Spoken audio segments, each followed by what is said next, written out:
Saludos hermanos, feliz sábado para todos, que Dios les bendiga.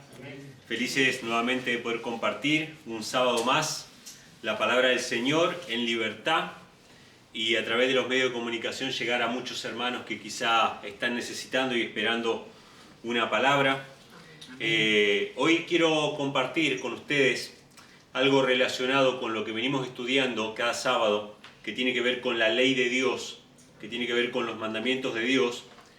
Y mencionábamos recién, ¿no?, cuando estábamos hablando acerca de la paz, de este tema que trajo nuestra hermana Ivette, acerca de encontrar la paz, hablábamos acerca de cómo el pecado nos quita la paz.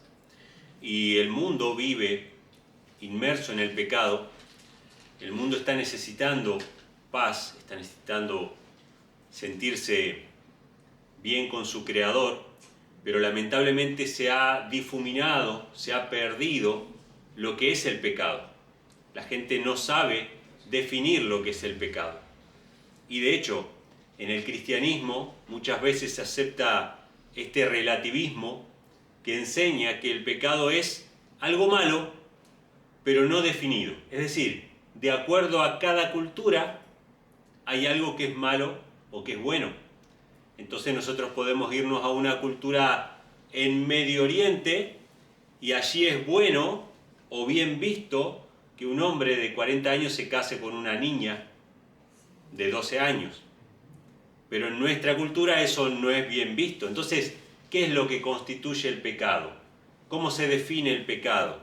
Si eliminamos la ley de Dios, y es lo que ha hecho Satanás en la mayoría de las iglesias cristianas, no va a haber una clara definición del pecado.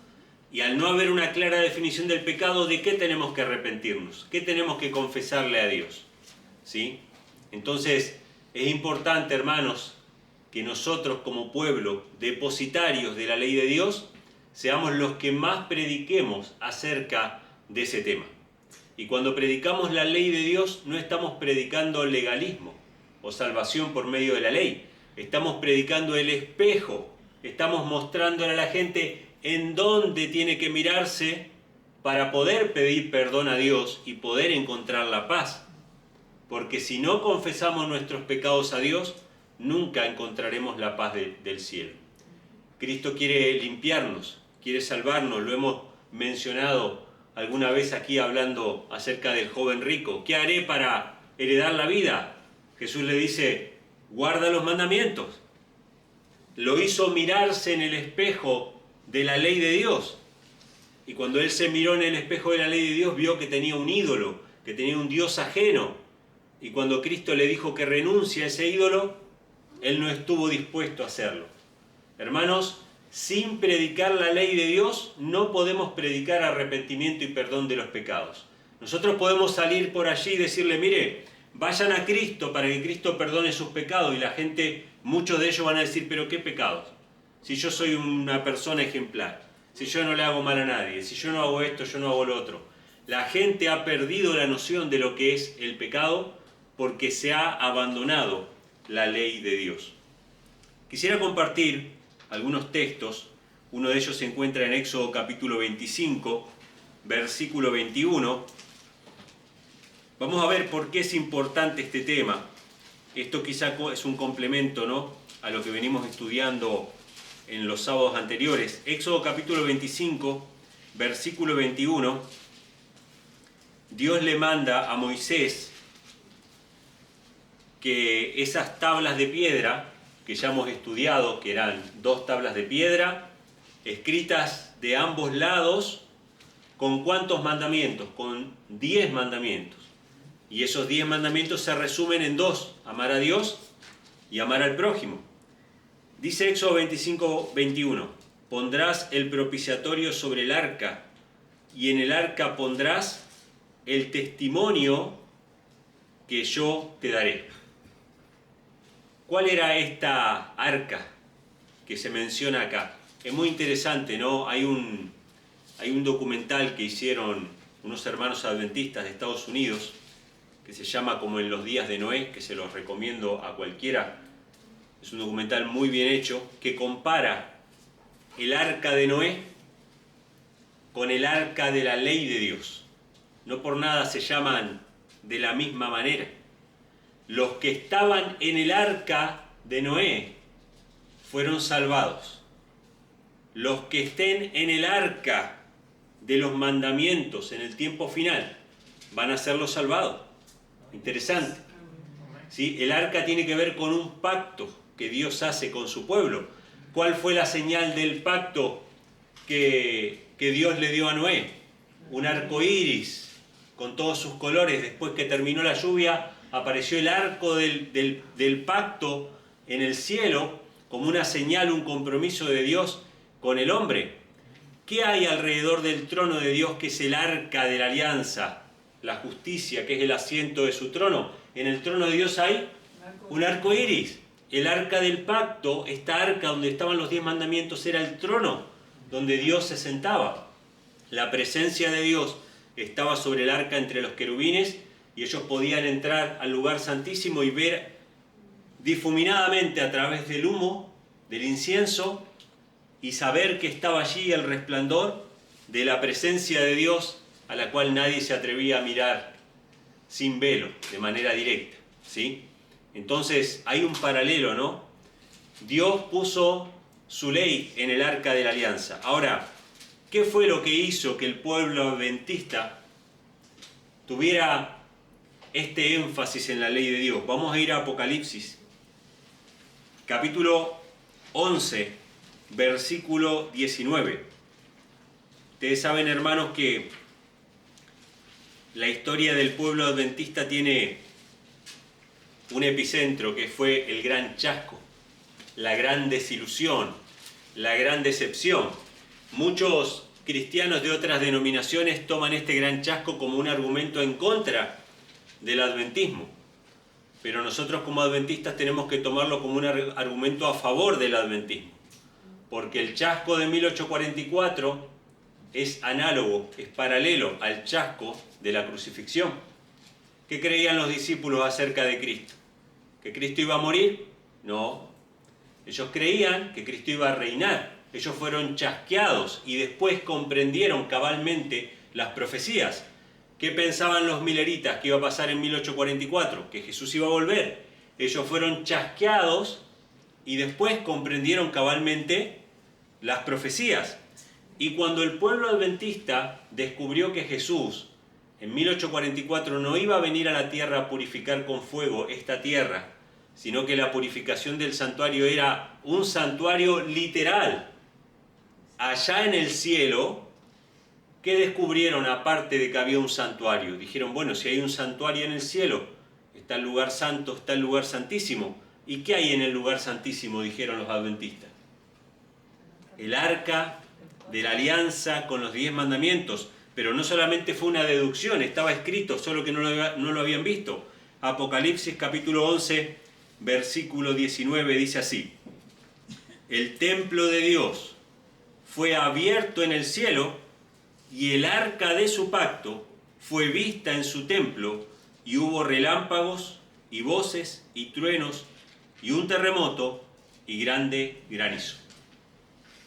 El libro de Apocalipsis revela que después de la muerte de Cristo, aún en el cielo, está el arca de la alianza. Esa alianza, ese pacto o testamento, esto también es bueno aclarar para las personas nuevas. Usted va a encontrar diferentes Biblias con diferentes palabras. En algunas va a decir alianza, en otras va a decir pacto, en otras va a decir testamento y en otras va a decir testimonio. Pero todo significa lo mismo. Es el pacto que Dios hizo con la humanidad. Si ustedes oyen mi voz y guardan mis mandamientos, ustedes van a ser mi pueblo, yo voy a ser su Dios. ¿Ha cambiado algo eso hasta nuestros días? No. En el cielo está el arca del pacto, con los mismos 10 mandamientos. Ahora, existe la idea, y quiero darles un par de versículos para anotar, no necesariamente que los leamos, pero los pueden anotar. Pueden anotar Romanos 5:12 y Primera de Juan 3:4. Romanos 5:12 y Primera de Juan 3:4 es un texto para que ustedes comparen.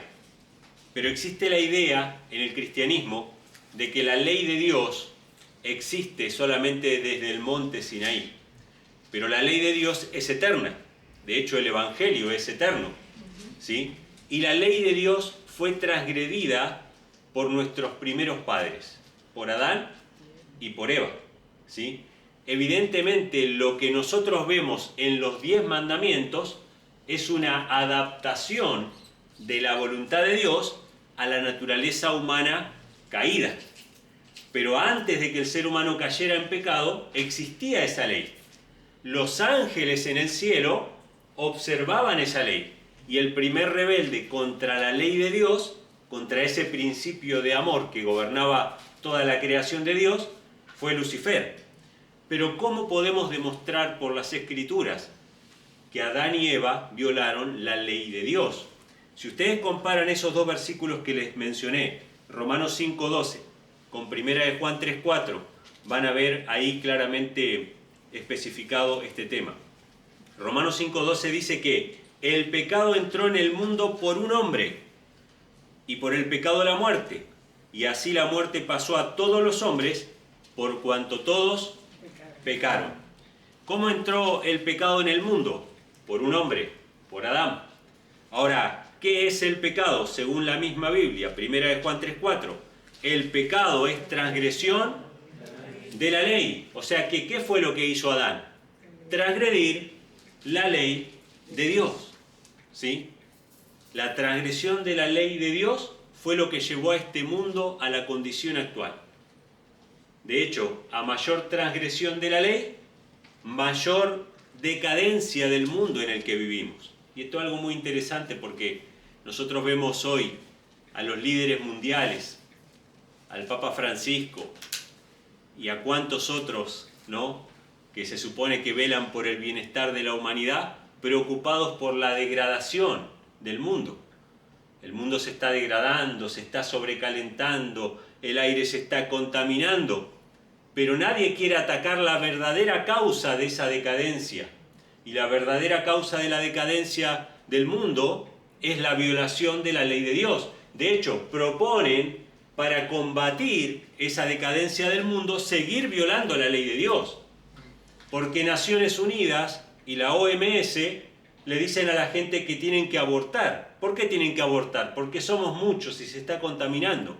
O sea que proponen seguir violando la ley de Dios que dice no matarás, supuestamente para cuidar el planeta. Qué tremendo, hermanos. Cuando en realidad es al revés. Tenemos que volver a la ley de Dios para que nuestro planeta no se deteriore tanto. Pero sabemos que eso no va a suceder. Todos los líderes del mundo van a decir, hay que cuidar el planeta, así que tienen que violar la ley de Dios, y sabemos cómo va a terminar la historia. Va a haber una ley que va a obligar a la gente a violar el 4.º mandamiento. Pero esto va así, lentamente, de a poco. Vamos a ir a otro pasaje que nos muestra que ese pacto de Dios sigue vigente hasta nuestros días. Hebreos capítulo 8, versículos 6 y versículo 10. Mucha gente cree que son dos pactos diferentes, ¿no? El del Antiguo Testamento con el Nuevo Testamento. Pero el apóstol Pablo nos dice que a los israelitas que salieron de Egipto les fue predicado el mismo evangelio, solo que a ellos no les aprovechó, porque no fue acompañado por la fe. Es decir, ellos no tuvieron fe en las promesas que Dios les había hecho. Dios les prometió que los iba a convertir a ellos en un pueblo de sacerdotes y de gente santa. Y ellos no confiaron en la promesa de Dios y confiaron en su propia promesa. Nosotros vamos a hacer tal y tal cosa. ¿Cómo son las promesas de los seres humanos? Frágiles, como telas de araña. Al poco tiempo adorando un becerro de oro, al poco tiempo esto y aquello, mezclándose con las naciones. Entonces, eran promesas frágiles, pero el objetivo de Dios era que ellos creyeran, que tuvieran fe en la promesa que Él les hizo de hacerlos un pueblo obediente a la ley de Dios. Hebreos capítulo 8, versículos 6 y 10, nos dice que el pacto que Dios quiere hacer con nosotros es exactamente el mismo. Dice así el versículo 6 de Hebreos 8. Mas ahora tanto mejor ministerio es el suyo, por cuanto Él es mediador de un mejor testamento. Fíjense que acá en vez de usar la palabra pacto, usa la palabra testamento, pero es lo mismo. Que ha sido establecido sobre mejores promesas. ¿Por qué el nuevo pacto es mejor que el viejo pacto? Porque el viejo pacto se basa en mi promesa humana de obedecer. El nuevo pacto se basa en la promesa de Dios de hacerme a mí obedecer, de hacer en mí todas mis obras, ¿sí? Como Cristo. Ustedes se acuerdan que cuando a Cristo venían y le preguntaban o lo acusaban, decía: yo no hago las obras, Dios hace en mí las obras. Amén. Y Cristo es nuestro ejemplo. Qué tremendo, ¿no? Dios hacía en Cristo todas sus obras. Y a tal punto era esto así que Jesús le dice a los discípulos: tranquilo, si Dios obra en ustedes, ustedes pueden hacer cosas mayores todavía que las que yo hice. ¿Sí? Porque Cristo se sujetó y tuvo fe en la palabra del Padre. Nosotros tenemos que sujetarnos y tener fe en la palabra del Padre. Dice: porque este es el pacto, verso 10, que haré con la casa de Israel después de aquellos días, dice el Señor. Pondré mis leyes en sus mentes y sobre sus corazones las escribiré, y seré a ellos por Dios, y ellos me serán a mí por pueblo. El pueblo adventista del séptimo día y todos aquellos cristianos sinceros. Menciono al pueblo adventista del séptimo día porque entiendo que Dios le hizo un llamado peculiar, específico, que también salieron de todas otras denominaciones protestantes. Los adventistas no eran extraterrestres, eran metodistas, bautistas, anglicanos, luteranos, que salieron de sus iglesias porque recibieron el llamado de guardar los mandamientos de Dios y de restaurar la palabra de Dios. El pueblo de Dios en los últimos días va a tener una característica inconfundible, que va a tener grabado en su corazón y en su mente la santa ley de Dios, hermano, y la va a cumplir en su vida. Esa va a ser la característica del pueblo de Dios, no la pertenencia a una denominación religiosa. No esta idea también que está surgiendo ahora de que cada uno hace su propia religión y de que cada uno considera bueno lo que le parece bueno. No, no. Va a haber una clara definición de pecado, que es la violación de la ley de Dios. Una clara definición de cuál es la voluntad de Dios, que es la ley de Dios. ¿Sí? Esa va a ser la línea que va a separar a los que son verdaderos cristianos de los que no. Vamos a leer un pasaje que está en Daniel capítulo 7, lo leímos hace poquito, pero lo vamos a compartir nuevamente, que nos habla del sacrilegio. ¿Cuál fue el sacrilegio que hizo el enemigo de Dios contra la ley de Dios? Daniel capítulo 7, versículos 23 al 25, nos habla de el último poder antagonista contra Dios. En realidad hubieron muchos poderes que se levantaron contra Dios, entre los cuales están los grandes imperios mundiales, pero hubo un último poder que se levantó contra Dios, que es llamado en Daniel capítulo 7 el cuerno pequeño. Dice el versículo 23 de Daniel capítulo 7.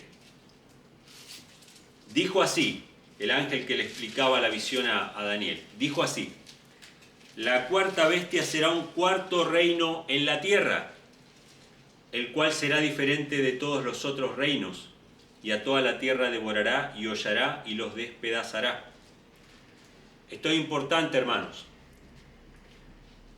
Esta cuarta bestia o este cuarto reino está claramente identificado en las Escrituras como el Imperio Romano.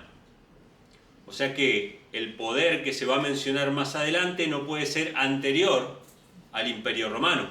¿Por qué es importante esto? Porque en la mayoría de las religiones cristianas se considera que el cuerno pequeño era un general griego o un gobernante griego.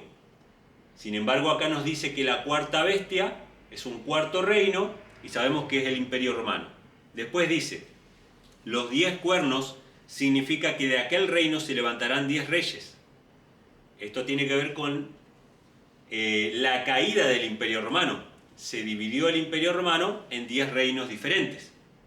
Y tras ellos se levantará otro, O sea que estamos hablando después de la caída del Imperio Romano, después de la división del Imperio Romano, se levantará otro el cual será mayor que los primeros, y a 3 reyes subyugará, y hablará palabras contra el Altísimo, a los santos del Altísimo afligirá, y pensará en cambiar los tiempos y la ley, y entregados serán en su mano hasta un tiempo y tiempos, y el medio de un tiempo. Bueno, este cuerno pequeño iba a surgir de la caída del Imperio Romano, y nosotros sabemos por la historia quién se levantó después de la caída del Imperio Romano, que fue básicamente el Papa, ¿sí? Básicamente el Papa se sentó en el mismo trono donde se sentaban los emperadores romanos que habían caído. Y fue el Papa el que se levantó contra Dios, persiguió a los santos y pensó en cambiar la ley de Dios. Y nosotros lo podemos corroborar hoy en día, que si vamos a un catecismo de la Iglesia Católica, aparecen los 10 mandamientos como cambiados, mutilados. El segundo mandamiento fue quitado, el cuarto mandamiento fue cambiado y el último mandamiento fue dividido en 2 para conservar el número de los 10 mandamientos. O sea que sabemos por la historia de que hay un poder, y sabemos por la profecía de que hay un poder que hoy día se opone a la ley de Dios, ¿sí? Y ese poder es el papado. Ahora, hubieron persecuciones, hermanos. Vamos a leer 2 pasajes que se encuentran en el libro de Apocalipsis. Hubieron persecuciones y las va a volver a haber persecuciones en el tiempo final. ¿Y para quién van a ser esas persecuciones? Apocalipsis capítulo 12, versículo 17 y Apocalipsis 14, versículo 12 nos habla del pueblo que va a ser perseguido en el tiempo final. Son textos que prácticamente sabemos de memoria, pero sería bueno que los podamos mencionar nuevamente. Apocalipsis capítulo 12, versículo 17 dice: entonces el dragón se enfureció contra la mujer y se fue a hacer guerra contra el remanente de la simiente de ella, los cuales guardan los mandamientos de Dios y tienen el testimonio de Jesucristo. El pueblo de Dios en los últimos días va a tener una característica fundamental, que son los que guardan los mandamientos de Dios. Y Apocalipsis 14, 12 dice: aquí está la paciencia de los santos. Aquí están los que guardan los mandamientos de Dios y la fe de Jesús. Hermanos, el pueblo de Dios en los últimos días se va a identificar como aquellos que guardan los mandamientos de Dios y tienen la fe de Jesús. Y habla de una cosita también interesante allí, ¿no? La paciencia de los santos. Paciencia porque serán perseguidos, paciencia porque van a ser marginados de la sociedad, van a ser culpados de crímenes que no cometieron y van a ser culpados por la destrucción del mundo, porque las autoridades que supuestamente quieren evitar que el mundo sea destruido van a mandar cosas contrarias a la ley de Dios, y todos aquellos que no acaten esas ordenanzas van a ser culpables de perjudicar al resto, como pasó recientemente. Recientemente nosotros vivimos una situación donde se culpaba a algunos de perjudicar al resto y se los marginaba, y en algunos países los encarcelaban y los maltrataban, ¿sí? Esto pasó incluso en Argentina. Personas que salieron a comprar comida aparecieron muertas en una comisaría. Personas que fueron a trabajar para traer un pedazo de pan cuando el gobierno decía que no había que salir, aparecieron muertos. Y eso en Argentina hasta el día de hoy ni siquiera se habla. Los familiares son los únicos que hablan, porque se atrevieron a desobedecer una ley que era injusta, contraria, ¿sí?, a la verdad. Ahora, ¿qué va a pasar en el tiempo final? Cuando se pongan leyes y digan: no, el que no cumple estas leyes de cuidar el planeta está perjudicando al resto. Va a pasar lo mismo, va a haber persecución, y ahí es donde se va a ver la paciencia de los santos, los que guardan los mandamientos de Dios. Vamos a leer un texto más que está en Isaías, capítulo 24, versículos del 4 al 6, que nos muestra por qué este mundo está como está. ¿Por qué el mundo está cada vez peor? ¿Por qué la naturaleza va a reaccionar contra la humanidad? Con terremotos, con huracanes, con, calamidades de todo tipo, incendios, etc. ¿Será porque estamos usando mucho los automóviles y el humo está contaminando? ¿Será por eso o será por la violación de la ley de Dios? ¿Será porque somos muchos y hay que dejar de tener hijos? ¿O será porque estamos violando la ley de Dios? Fíjense lo que dice Isaías, capítulo 24, versículos del 4 al 6. Se enlutó, se marchitó la tierra, el mundo languidece y se marchita. Languidecen los grandes de los pueblos de la tierra, y la tierra se corrompió bajo sus moradores, porque traspasaron las leyes, falsearon el derecho, rompieron el pacto eterno. ¿Dónde estaba puesta las tablas de la ley? En el arca del pacto. Ese pacto es eterno. Esa arca está en el cielo. Los 10 mandamientos están en el cielo. No fueron clavados en la cruz. No fueron abolidos. Y el mundo languidece y se marchita porque los hombres abandonaron el pacto eterno. Por esta causa la maldición consumió la tierra y sus moradores fueron asolados. Por esta causa fueron consumidos los habitantes de la tierra y se disminuyeron los hombres. Qué tremendo, hermanos. El mundo sí se está destruyendo. Sí están habiendo catástrofes cada vez más en la tierra. Pero no es por el humo de los autos. No es por las fábricas. No es simplemente por la contaminación del hombre. Porque todo lo que el hombre fabrica y hace lo saca de la misma tierra. O sea, todo lo que hacemos no lo traemos de otro planeta. Lo sacamos de aquí mismo y aquí mismo está. Y está constantemente yendo y viniendo de un lugar a otro. No hay nada nuevo bajo el sol.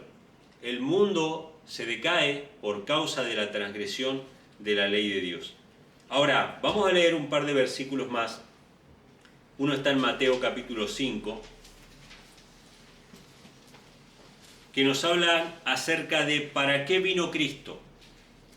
¿Para qué vino Cristo a esta tierra? Jesús sabía, Dios sabía, que Satanás iba a tratar de utilizar la venida de Cristo para invalidar la ley de Dios. Satanás, ese era su objetivo. Tratar de convencer al cristianismo de que a la muerte de Cristo la ley de Dios no tenía más importancia. Fíjense lo que dijo Jesús en Mateo 5, versículo 17. No penséis que he venido para abrogar la ley o los profetas. No he venido para abrogar, sino para cumplir. Porque de cierto os digo que hasta que pasen el cielo y la tierra, ni una jota ni una tilde pasará de la ley hasta que todo sea cumplido.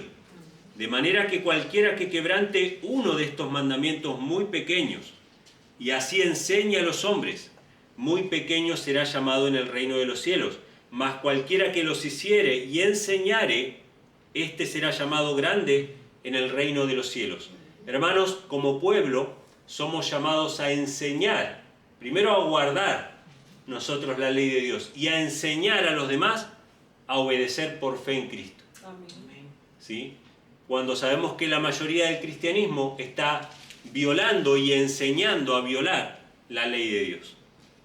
Otro texto que nos habla de para qué vino Cristo, 1 de Juan 3, es el mismo pasaje que nos decía que el pecado es infracción de la ley. Recuerden eso. En 1 de Juan 3:4, ahí dice claramente el pecado es infracción de la ley, pero el versículo 7 al versículo 10 del mismo capítulo, fíjense lo que dice. 1 de Juan 3, del 7 al 10. Dice, hijitos, nadie os engañe. Hermanos, cada vez que se nos dice nadie os engañe en la Biblia, es porque se va a hablar de un engaño muy popular y muy aceptado, de un engaño que la mayoría suele aceptar. Nadie os engañe. El que hace justicia es justo, como también Él es justo. ¿Quiénes son cristianos? ¿Los obedientes o los desobedientes? ¿Los que hacen justicia o los que hacen injusticia? ¿Los que guardan la ley o los que rechazan la ley? Que nadie los engañe. Los cristianos son los que guardan la ley. Los que violan la ley no son cristianos. Pueden aparentar ser cristianos, pero no lo son. El que hace pecado, ¿de quién es? Diablo. Qué terrible que es esto, hermanos. Se nos ha enseñado un evangelio tan débil, tan barato, que nos han acostumbrado a vivir pecando. Y nos han enseñado que vamos a pecar toda la vida. No nos preocupamos, vamos a pecar toda la vida. Cuando el apóstol Juan dice estas cosas os escribo para que no pequéis. No es que Dios no tiene misericordia. Él dice, si alguno hubiere pecado, abogado tenemos, pero estas cosas les escribo para que no pequen. Y acá Juan es muy tajante. El que hace pecado, ¿de quién es? Es del diablo, hermanos. No podemos jugar con el pecado, no podemos acariciarlo, no podemos guardarlo, dice. Porque el diablo peca desde el principio. Para esto apareció el Hijo de Dios, para deshacer las obras del diablo. ¿Para qué vino Cristo? Para deshacer las obras del diablo. Yo no vine a abolir la ley y los profetas. Ni una jota ni una tilde de la ley será cambiada. Cristo vino para deshacer las obras del diablo, para llevarnos al arrepentimiento y a una vida de obediencia. Versículo 9. Todo aquel que es nacido de Dios no peca, porque su simiente permanece en él. No puede pecar, porque es nacido de Dios. Amén. Y fíjense el versículo 10, hermanos. En esto son manifiestos los hijos de Dios y los hijos del diablo. Usted puede discutir 20 cosas de denominación, de historia, de conocimiento de las Escrituras, pero la cosa para Dios es sencilla. Hay obedientes y hay desobedientes. Hay hijos de Dios e hijos del diablo. Los hijos de Dios son los que viven en armonía con sus mandamientos, que no viven en el pecado. Los hijos del diablo son los que viven en el pecado por más que se llamen cristianos. ¿Sí? Esto está bien definido. Todo el que no hace justicia y no ama a su hermano, dice al final, no es de Dios. Hermanos, tenemos un mensaje que dar al mundo. Ese mensaje empieza siempre por casa, como Jesús mandó a predicar, ¿no?, a los discípulos, primero en Jerusalén, en Judea, en Samaria, hasta lo último en la tierra. Nosotros tenemos que empezar por casa, hermanos. Pidámosle a Dios santidad, sin la cual ninguno verá al Señor. Pidámosle al Señor que ponga su ley en nuestros corazones, confesemos nuestros pecados, abandonemos el pecado y salgamos a proclamar la justicia del Señor, para que las personas que realmente quieren conocer a Dios tengan ese espejo donde verse y arrepentirse de sus pecados. ¿Sí? La ley de Dios va a ser proclamada por un pueblo fiel en estos últimos días, y Dios quiera que cada uno de nosotros podamos ser parte de ese pueblo. Que Dios les bendiga, hermanos, que tengan feliz sábado. Amén. Amén.